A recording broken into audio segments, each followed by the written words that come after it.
آپ نے حضرت ذوالقرنین کے بارے میں بہت کچھ پڑھا اور سنا ہوگا اور آپ کا ذکر قرآن میں بھی تفصیل سے موجود ہے۔ زیادہ تر اسکالرز کا ماننا ہے کہ حضرت ذوالقرنین ایک نیک دل بادشاہ تھے، جبکہ کئی کا خیال ہے کہ آپ اللہ کے پیغمبر تھے۔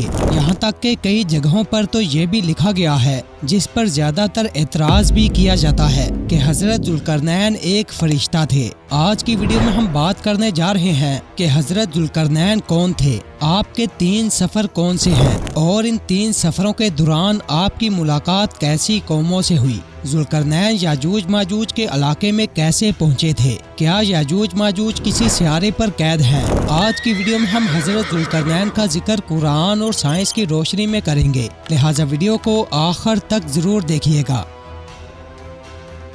ناظرین، کچھ روایات میں ذکر ہے کہ حضرت ذوالقرنین حضرت خضر علیہ السلام کے خالازاد بھائی ہیں اور آپ حضرت سام بن نوح علیہ السلام کی اولاد میں سے ہیں۔ ذوالقرنین اپنی ماں کے اکلوتے فرزند ہیں۔ کئی لوگوں کا ماننا ہے کہ حضرت ذوالقرنین اللہ کے نبی ہیں، جبکہ کچھ مفسرین کی رائے ہے کہ آپ اللہ کے نبی نہیں بلکہ ایک نیک انسان ہے۔ اللہ پاک نے حضرت ذوالقرنین علیہ السلام کو زمین پر بادشاہی عطا کی تھی۔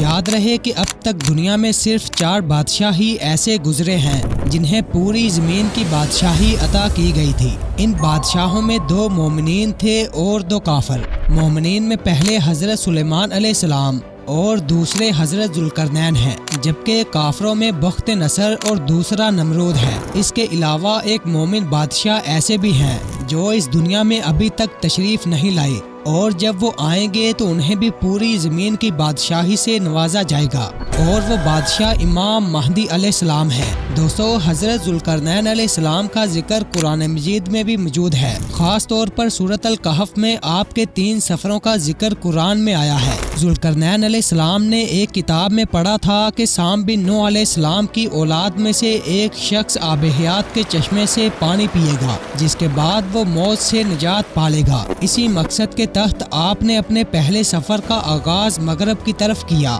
اس سفر میں آپ کے ساتھ حضرت خضر علیہ السلام بھی موجود تھے۔ خضر علیہ السلام تو آب حیات کے چشمے تک پہنچنے میں کامیاب ہو گئے اور اس کا پانی بھی پی لیا، لیکن حضرت ذوالقرنین کے مقدر میں آب حیات کے چشمے سے پانی نہیں لکھا تھا۔ آپ اپنے سفر میں مغرب کی جانب رواں دواں تھے۔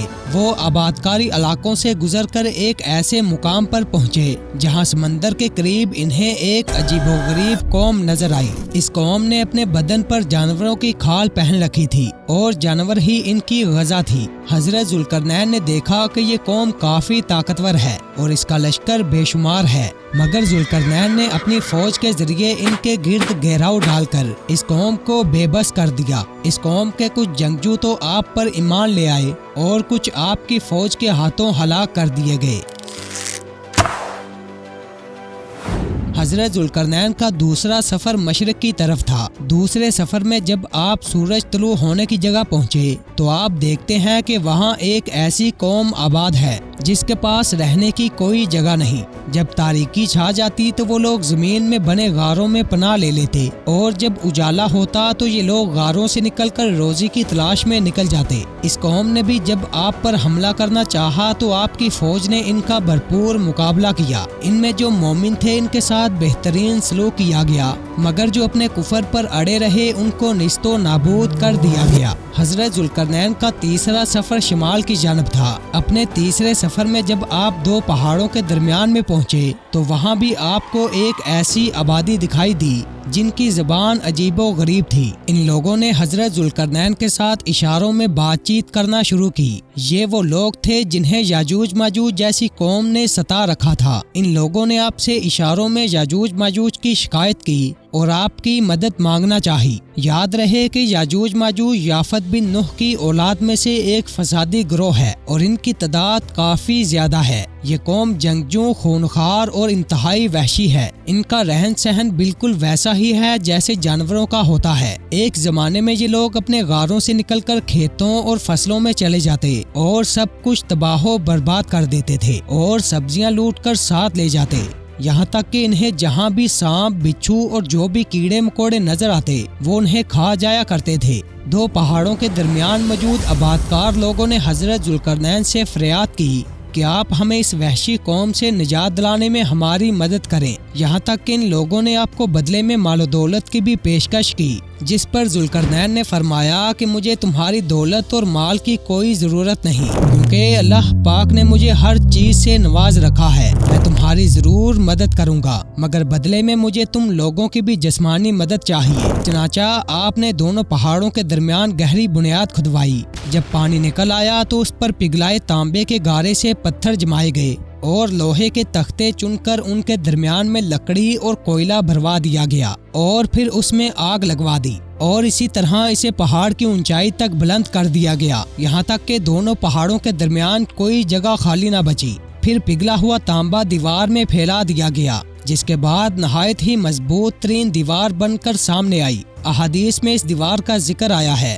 احادیث شریف کے مطابق یاجوج ماجوج روزانہ اس دیوار کو توڑتے ہیں، اور جب محنت کرتے کرتے اس دیوار کو مکمل توڑنے کے قریب پہنچ جاتے ہیں تو ان میں سے کوئی کہتا ہے کہ چلو باقی کل توڑیں گے، لیکن اگلے روز جب وہ دیوار توڑنے آتے ہیں تو اللہ کے حکم سے وہ دیوار پہلے سے بھی مضبوط ہو چکی ہوتی ہے۔ احادیث میں یہ بھی آیا ہے کہ جب اس دیوار کے ٹوٹنے کا وقت آئے گا تو ان میں سے کوئی کہے گا کہ چلو اب کل انشاءاللہ اس دیوار کو توڑیں گے، ان کے انشاءاللہ کہنے کی برکت سے وہ دیوار اگلے روز ٹوٹ جائے گی۔ یاد رہے کہ یہ قیامت کے قریب کا وقت ہوگا، یاجوج ماجوج دیوار توڑ کر ہر طرف فساد برپا کریں گے، قتل و غارت کریں گے، دریاؤں اور سمندروں کا پانی پی ڈالیں گے، جانوروں اور درختوں کو کھا ڈالیں گے، یہاں تک کہ وہ زمین میں ہر طرف پھیل جائیں گے، مگر سوائے مکہ، مدینہ اور بیت المقدس کے، کیونکہ زمین پر ان 3 مقدس جگہوں پر انہیں جانے کی اجازت نہ ہوگی۔ اس کے بعد حضرت عیسیٰ علیہ السلام کا نزول ہوگا، جن کی دعا سے ان وحشیوں کی گردنوں میں کیڑے پڑ جائیں گے، اور یوں اس وحشی قوم کا نام و نشان اس دنیا سے مٹ جائے گا، جیسے کہ قرآن مجید میں ہے۔ اور جب کھولے جائیں گے یاجوج ماجوج تو وہ ہر بلندی سے تمہاری طرف آئیں گے،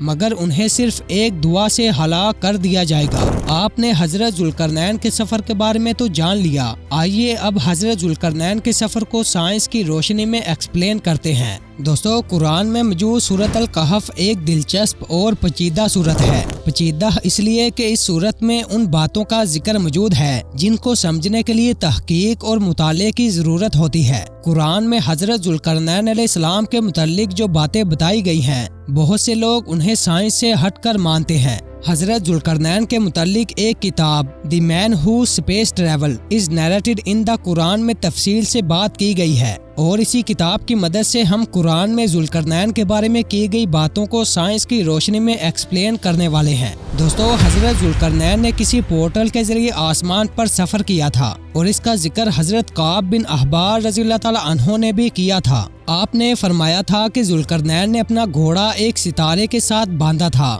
اسی طرح حضرت علی رضی اللہ تعالی عنہ کا بھی ایک جگہ فرمان ہے کہ اللہ پاک نے بادلوں کو حکم دیا تھا کہ ذوالقرنین جہاں جانا چاہیں وہ انہیں وہاں لے کر جائیں۔ سورۃ الکہف کی آیت 83، 84 اور 85 میں اللہ پاک فرماتا ہے، اور آپ سے ذوالقرنین کا حال پوچھتے ہیں، کہہ دو کہ اب میں تمہیں اس کا حال سناتا ہوں۔ بے شک ہم نے اسے زمین پر حکمرانی دی تھی، اور اسے ہر چیز کو سمجھنے کے لیے ایک راستہ دکھایا، اور وہ اس راستے پر نکل پڑا۔ ان آیت میں ایک لفظ سبابن آیا ہے، اور ایک عربی ڈکشنری کے مطابق اس لفظ کا مطلب وہ رسی ہے جس کے ذریعے کھجور کے درخت پر چڑھا جاتا ہے، اور حضرت زید بن اسلم کے مطابق اس سے مراد کسی اونچے مقام پر پہنچنا کے ہیں۔ قرآن میں موجود اس لفظ کی تشریح حضرت زید نے کچھ اس طرح سے کی ہے، اس سے مراد آسمانوں میں جانے کا راستہ ہے۔ یاد رہے کہ یہ لفظ قرآن مجید میں 5 مرتبہ استعمال ہوا ہے، اور 4 مرتبہ اس کا مطلب آسمانوں میں پہنچنے کے راستہ کے ہیں، لہٰذا اس لفظ کا مطلب دیکھ کر ہم کہہ سکتے ہیں کہ حضرت ذوالقرنین ایک خاص راستے سے آسمانوں پر گئے۔ اگر سورۃ الکہف کی آیت نمبر 86 پر غور کیا جائے، جس میں ذکر ہے کہ یہاں تک کہ جب سورج کے غروب ہونے کی جگہ پہنچا تو اس نے ایسا پایا کہ جیسے وہ کیچڑ کی طرح سیاہ رنگ پانی کے گرم چشمے میں ڈوب رہا ہو۔ اگر آپ غور کریں تو سورج دنیا میں کہیں نہیں ڈوبتا، یہ اس وقت بھی خلا میں ہوتا ہے جس وقت اسے ہم غروب ہوتا دیکھتے ہیں۔ اب اس بات کو سمجھا جائے کہ سورج کہاں ڈوبتا ہے، اس سے پہلے یہ معلوم کرنا ہوگا کہ اس کی حدود کیا ہے۔ ہمارے اس سوال کا جواب سورۃ یاسین کی آیت 38 میں کچھ اس طرح سے موجود ہے،